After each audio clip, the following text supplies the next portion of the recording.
Hi Jane, it's Kat from PSA. I love a voice note too, so I love your message about your podcast. I don't think I'd seen that. I don't know. I've seen some of your things online, but it sounds amazing. So yeah, it just got me thinking. I don't know if you are looking for more guests, but I think there's so many things, isn't there, that we'd love to maybe go back and tell ourselves. But one of the stories I tell is that I picked up a real fear of public speaking in school, and obviously now I'm a professional speaker. So one of the things I would want to go back and say is that, first of all, like, speaking is even a thing as a career, and that I absolutely do have what it takes, which I would never have believed you if I'd been told that in school. So yeah, that's one of my little stories about school. Anyway, so I don't know if that's of interest, but let me know if you're still looking for guests. Take care, bye. What are the things you wish school had taught you about understanding yourself, life, relationships and health, so that each day you could develop to become the person you know you could be? Unlock your potential and live the life that you want. Well, luckily for you, you don't need to go back to school, because mum and daughter Jane and Liv are coming to the rescue. We welcome you to the School Run podcast, where every day is a school day, and we open your world to the things that school didn't teach you. Are you ready to become the best version of you? Have you ever been scared to do something? Or think that you're not good enough to do something? Well, in today's episode, we're going to talk about how to get over that fear, conquer it, so that you can grow and evolve. Hello, I am Liv. I am 17 years old, and I am one half of the School Run podcast. And I do it with my mum, who's sat right next to me over here. And you can introduce yourself. My name's James. And I always say that because everyone in my work world now goes, Jane James. And I do actually really love my name. Cool name. It's a cool name. I really do love it. So yeah, I'm your mum. I'm 46 years old. Wow. I'm very old. I've I've been around a long time. Well, you've been around for 46 years. I do my best as a mum to give you perspective, help you to understand where someone else may be coming from, which is perspective, I guess, question you, help you to come up with your own ideas and your own solutions to problems.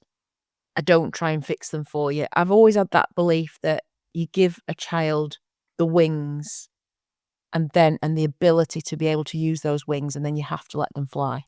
Yeah, and I wouldn't ask for a better mum, and you already know that. You are funny. What do you mean I'm funny? But we had a great voice note in, didn't we? Yeah, you heard at the start of this episode. And it was about the fear of not knowing at school that speaking was a career that you could go into. First thing, I mean, have you ever been told that you could become a speaker through school? No. Secondly, a fear of public speaking, being equipped with the skills to be able to speak and use your voice. So that was the voice note that we had in there, and I think it's a really fascinating one to just have a bit of a discussion on. I'm going to make this very simple for people right now. Very simple. You'll have never heard anything more simple in your life. But the way to get over a fear is to do it. And that may sound very scary, but it is very, very true. Well, there is a book that one of my ex-partners that I was with had, and it said, feel the fear and do it anyway. I think it's that whole thing about comfort zones. I think it's that whole thing about overcoming beliefs that you've got or things you've been told about yourself and being given opportunities and saying yes to them and just going for it.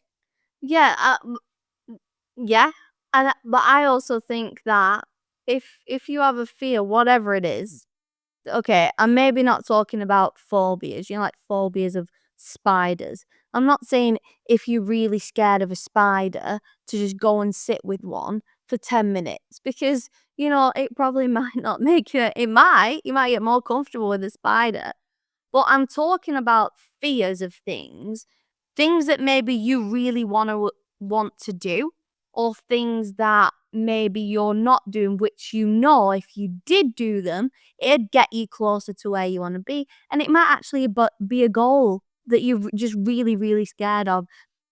And Stephen Bartlett talked about this in his book that I've been reading, but also just general knowledge that I've learned is you can read as many self-development books, you can listen to as many self-development podcasts as you want, you can listen to YouTube videos and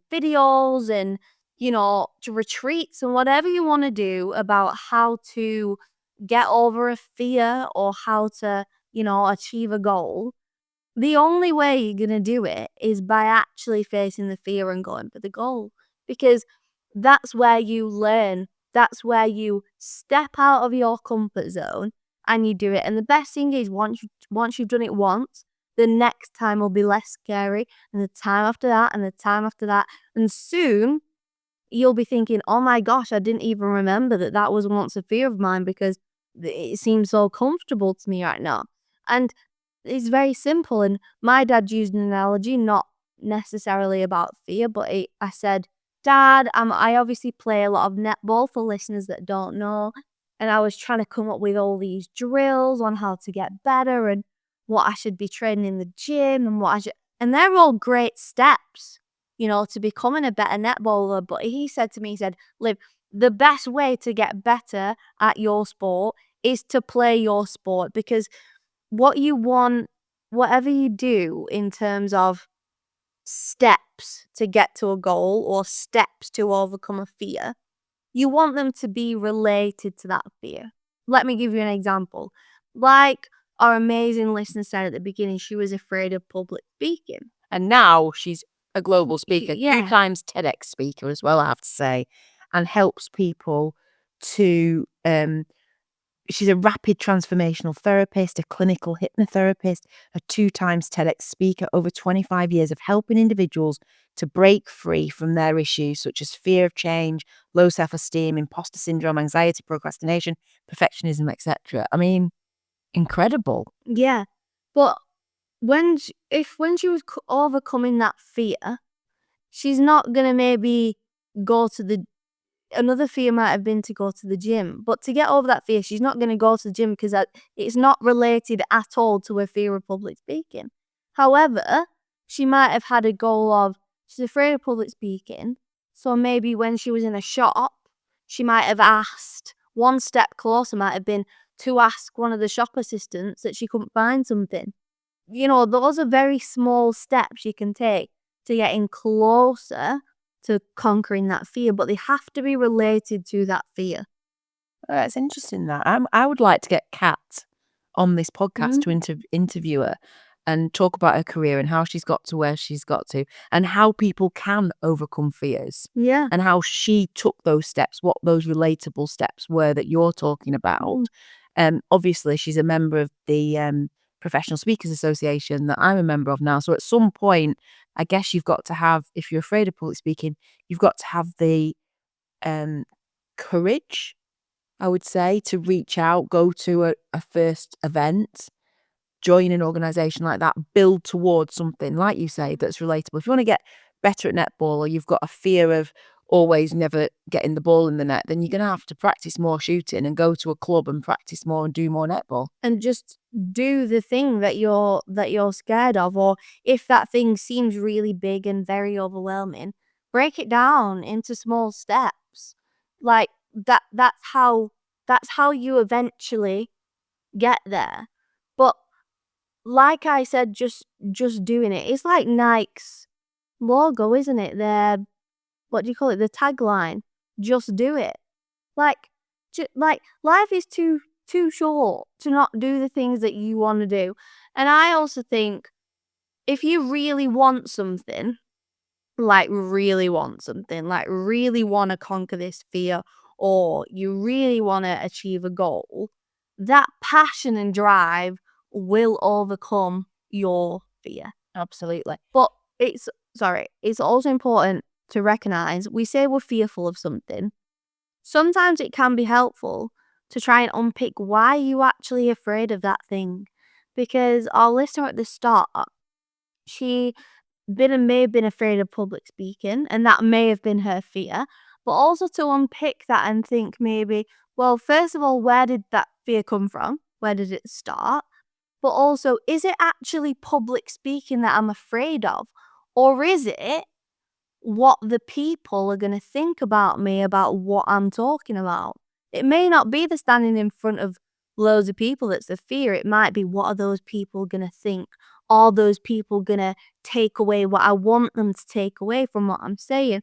So really digging deep into the fear, it can really help, both in helping you understand yourself better, but also thinking, what actually is it about this that's making me scared? And I think what our listener had pointed out at the beginning as an impetus for this episode for us, as a catalyst for us to chat about, is public speaking and how it's taught or how it's approached within schools. Is it actually taught? Is it something that you acquire? I think some people go to incredible schools, and a holistic approach to education gives them the opportunities to practice this, speak in front of assemblies, speak in front of prize giving evenings, have interviews or mentor younger members of the school, or use your voice in multiple ways. But there are lots and lots and lots of schools, and the way that the system is, that doesn't allow for children and young people to find their voice. But it's about when you're in school, and I was there very, recently, seeing as I'm 17. You either speak in the first probably speaking you do in front of people in school is probably the nativity that you do when you're in reception or year 1. And then you'll get to year 6 and you'll do maybe a few assemblies and stand up in front of the school and you'll be reading off a script, which is the first thing that maybe we could eradicate.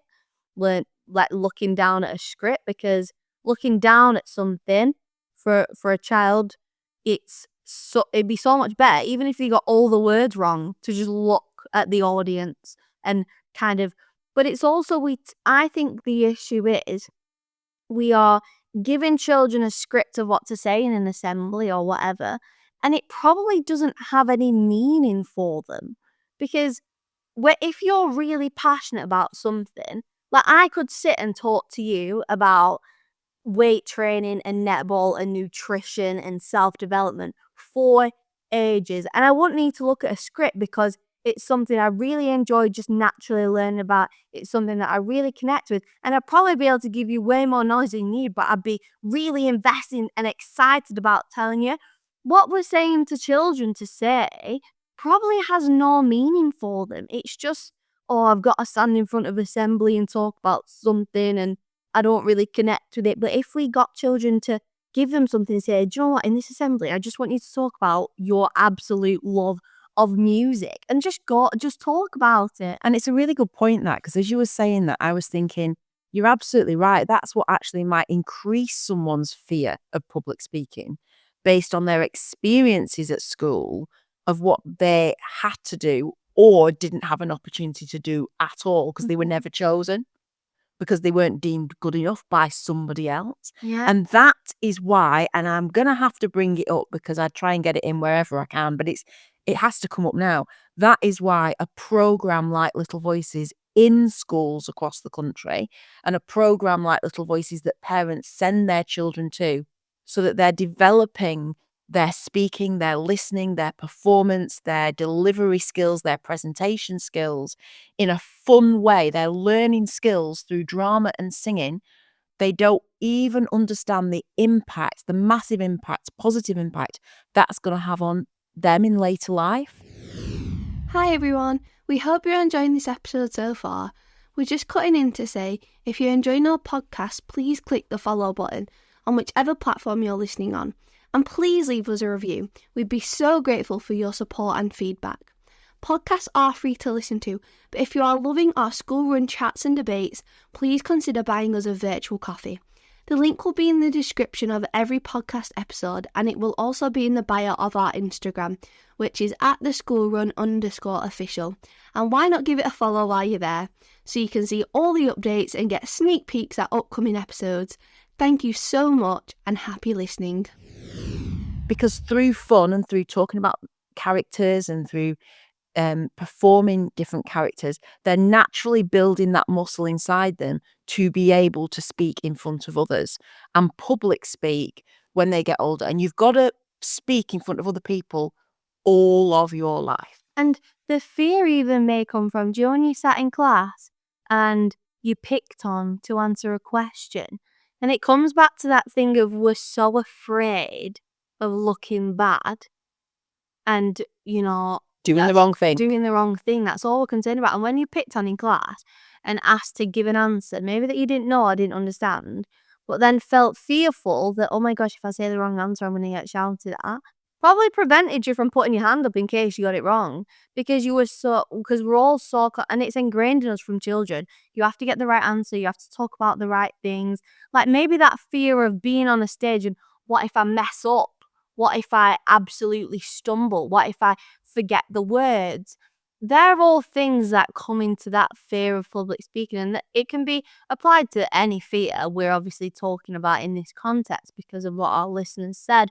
But in terms of starting that at such a young age, being, maybe picked on to answer a question that you may not even, I get worried about it sometimes. Like, I'm in economics and our teacher just randomly picks people and think, oh my gosh, what if I say the wrong thing in front of all these people that seem so intelligent? Well, that's because I'm so worried about looking bad. But guess what? If it does happen, then it happens and it might be embarrassing in the moment, but we get over it and actually we think, oh God, well, that's happened. Nothing, we're only going to get better from here. When I did my public speaking, I was asked to do an assembly at my high school by my sports teacher, who said, Liv, I want you to be our guest speaker. And I thought, what do you mean? Because I'm literally part of the school. And he said, I want you to come at our sports awards evening, and I want you to do a speech on your journey through sport and your journey with your eating disorder, how you came out of that. Guys, for like 6 weeks before, I was frightened. Like, I was like, oh my gosh, I'm gonna have to stand on this stage in front of teachers. I'm gonna have to stand in front of parents. I'm gonna have to stand in front of teenage boys and girls who I at the time was like, these people are so judgmental, because we all assume that teenagers they just judge everything. And my family's gonna be there, and the head there was 200 people in the audience. There's 100 people, and I thought, oh my gosh, this is so scary. And that feeling where I just couldn't sleep. Well, I could sleep, but it was constantly that thing that's constantly in the back of your mind. And I was shaking, and I learned the speech off by heart over and over again, went over it 200 times, got on stage. I was behind the lectern. I could feel my hands going sweaty. I could look at all these people looking at me. And actually, halfway through, I actually forgot some of my speech and I paused for ages. And I was thinking, oh my gosh, I don't know the word that's coming next. And I paused for like what felt like 10 minutes. And after I paused for a bit, everyone started clapping. And I thought, oh my gosh, why is everyone clapping? Like, I forgot my words. But those people don't know what's coming next in my speech. They don't know that I've just forgot my words. And they were so, compelled and inspired by my story that they all just started clapping. And actually that feeling of, oh my gosh, they actually like what I'm talking about. Because that was more of a fear to me probably than actually the public speaking. I've been standing on stages, with little voices doing theatre weeks in front of hundreds of parents since I was 4 years old. And it's very easy for me to sing a song or act as a different person on a stage. I think the fear comes from standing on a stage and actually being yourself. When you're acting a character out, you're acting a character. It's imaginary. It's not you. What's more scary is standing on a stage thinking, oh my gosh, I am being completely me here. And what if people don't like me? Because this is me being very vulnerable to a huge amount of people. And what if that's the thing that people don't like? And that was more my fear. But once I've identified that, brilliant. Because I've been like, since then, I've been working on, well, I'm not going to resonate with everyone. I'm not going to be everyone's person, and not everyone's going to be my person. And that's all right. It absolutely is. And you're now speaking much more regularly. The podcast is your platform every week. You have absolutely found your voice. You've been very authentic, very vulnerable, shared your journey on stage, are going to share it even more on bigger stages. Dot, dot, dot. Dot, dot, dot. Watch for that. You've got your podcast, and people actually say to me, if Liv isn't testament to the training that Little Voices provides, I do not know what is. And I find that absolutely thrilling, emotional to listen to, and absolutely everybody can find their voice. Yeah, but it's important to remember, even now, people listening to what I've just said and the fact that we have our podcast, there are still some times where I am actually scared to talk to people, but not putting yourself down for that. Like, you may have conquered a fear. I spoke in front of 400 people, but the other day when I was at the gym and a machine was broken, I was too scared to go and tell the lady at the desk, oh, the machine's broken, did you know about it? Like, but that's okay. And it's not something for me to be like, oh my God, I'm such a failure. Like, I'm spoken in front of these people. I can't even speak to one person. Like, that's going to come with experience. And do you know what it is? It's being scared of something and just facing it head on. Feel the fear and do it anyway. I hope that's been a good episode. Some thought-provoking takeaways. The takeaway for me is that Little Voices needs to be in every school across the country. That, in fact, around the world. Have a fabulous week, and we'll see you next Monday. Every Monday we release an episode.